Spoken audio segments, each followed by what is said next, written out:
बिस्मिल्लाहिर्रहमानिर्रहीम। अस्सलाम वालेकुम। उम्मीद है कि आप सब लोग खैरियत से होंगे।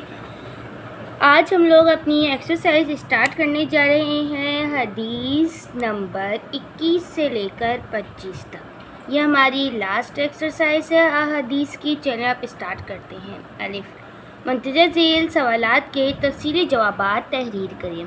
मंतज़र झेल अहदीस में से किसी भी एक हदीस का तर्जुमा और तशरीह तहरीर करें। दो हदीसें गिवन हैं और कह रहे हैं कि एक का तर्जुमा और तशरीह लिखें, लेकिन हम लोग दोनों का ही लिखेंगे। ठीक है, चलो सबसे पहले पहली हदीस का ढूंढते हैं।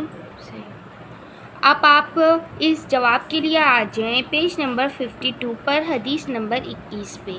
पेज नंबर 52 पर हदीस नंबर 21 है, वही इसका आंसर है। हम लोग आंसर में सबसे पहले तर्जुमे की हेडिंग डालेंगे और तर्जुमा लिख देंगे। ठीक है, फिर उसके बाद तशरीह की हेडिंग डालेंगे और तशरीह लिख देंगे। अब नेक्स्ट हदीस देखते हैं। उसके लिए आप आ जाएं पेज नंबर 54 पर। पेज नंबर 54 पर आप देखें हदीस नंबर 25। हदीस नंबर 25 जो है वो ही है, तो हम लोग इसमें तर्जुमे की हेडिंग डालेंगे और तर्जुमा लिख देंगे।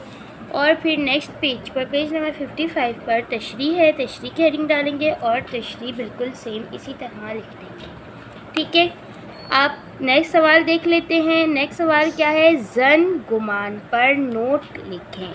अब इस पर हमें नोट लिखना है, तो अब हम लोग देखते हैं नोट।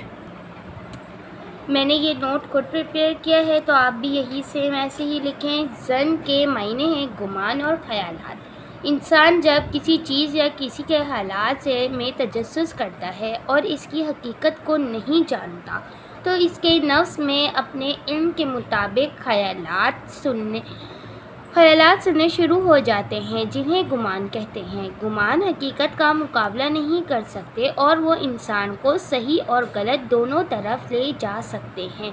अल्लाह ताला फरमाता है, ए ईमान वालो, ज़्यादा गुमान अज़्ज़न्न से इज्तिनाब करो। बेशक बाज़ गुमान गुनाह है और तजस्सुस वो क्या करते हैं, और तजस्सुस ना किया करो और ना ही एक दूसरे की गीबत किया करो। क्या तुम में से कोई इस बात को पसंद करेगा कि अपने मुर्दा भाई का गोश्त खाए? बस तुम इससे कराहत करोगे और अल्लाह से तकवा इख्तियार करो। बेशक अल्लाह तौबा कबूल करने वाला रहीम है। हुजूर करीम सल्लल्लाहु अलैहि वसल्लम ने बदगुमानी करने से मुज़म्मत और ममानत फरमाई है।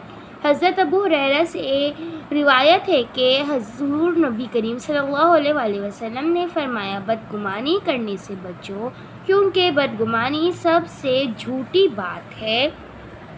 एक दूसरे से ज़ाहिरी और बातिनी ऐब तलाश करो। ठीक है, हुज़ूर नबी करीम सल्लल्लाहु अलैहि वसल्लम ने फरमाया, अल्लाह ताला ने मुसलमानों के खून, इसकी इज़्ज़त और इसकी मुताल्लिक़ बदगुमानी को हराम करार दिया है। हज़रत आयशा सिद्दीक़ा रज़ियल्लाहु तआला अन्हा बयान करती हैं कि हुज़ूर अकरम सल्लल्लाहु अलैहि वसल्लम ने फरमाया, जिस शख्स ने अपने भाई के मुताल्लिक़ बदगुमानी की, इसने अपने रब के मुताल्लिक़ बदगुमानी की।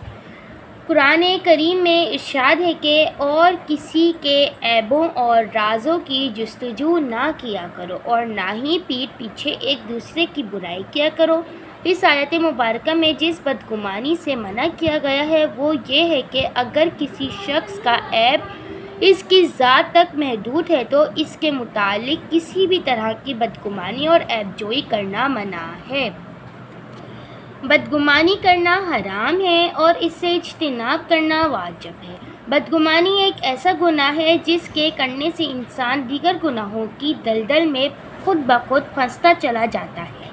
लेकिन अगर कोई ऐसी बात जिसके मिस्बत और मनफी पहलू निकल सकते हों, तो बस हुस्ने ज़न से काम ले, क्योंकि हुजूर करीम सल्लल्लाहु अलैहि वसल्लम ने फरमाया, हुस्ने ज़न रखना हुस्न इबादत में से है। यह आपका नोट था जो कि अब कंप्लीट हो चुका है, क्योंकि ये हमें लॉन्ग सवाल जवाब दिए हुए हैं, तो इसी वजह से ये लॉन्ग ही नोट था।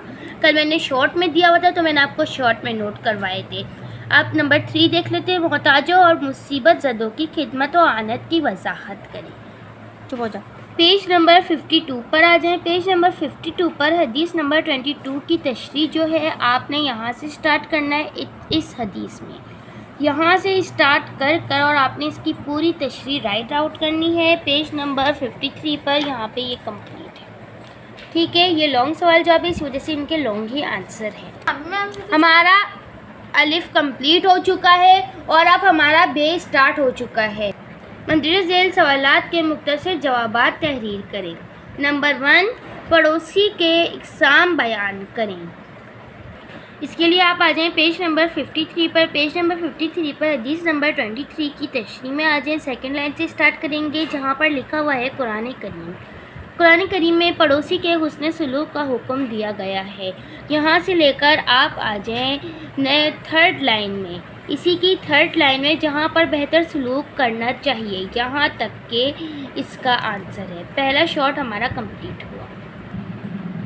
अब दूसरा देखते हैं, इकरामुल ज़ैफ़ की वजाहत करें। इसका जवाब ये रहा, जब कोई इंसान सफ़र करके किसी भी मकसद के लिए किसी आदमी के यहाँ पहुँचे तो वह मेहमान कहलाता है। इससे मुनासिब तरीके से आने का मकसद पूछना, खंदा पेशानी से पेश आना, इसके खाने पीने और आराम का ख्याल रखना और इसकी इज़्ज़त और तकरीम करना इकरामुल ज़ैफ़ या मेहमान का इकराम कहलाता है। यहाँ से यहाँ तक दूसरा शॉट कंप्लीट हुआ। अब तीसरा देख लेते हैं, सुलह रहमी से क्या मुराद है, तहरीर करें। अब आप पेज नंबर 54 पर आ जाएं। पेज नंबर 54 पर आप सुलह रहमी की हेडिंग नज़र आ रही होगी। सुलह रहमी की हेडिंग आप इसी तरह डालेंगे और यहाँ से लेकर अपने कराबतदारों और रिश्तेदारों के दुख सुख में शरीक होना, बवक्त ज़रूरत इनके काम आने और इनके साथ अच्छा सलूक करने और हमदर्दी का रवैया अपनाने का नाम सुलह रहमी है।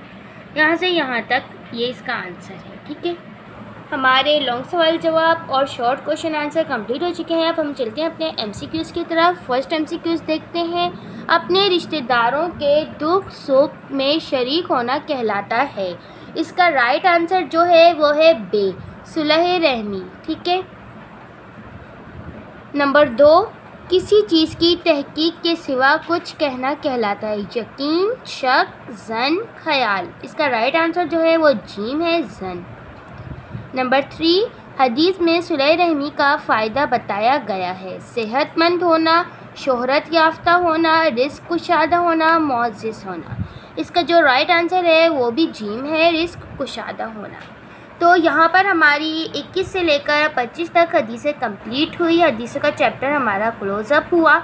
अब हम लोग चलते हैं नेक्स्ट वीडियो में आएंगे। चलें, इसे तक के अल्लाह हाफ़िज़। आप मेरी वीडियो को लाइक और सब्सक्राइब करना मत भूलिएगा। अल्लाह हाफ़िज़।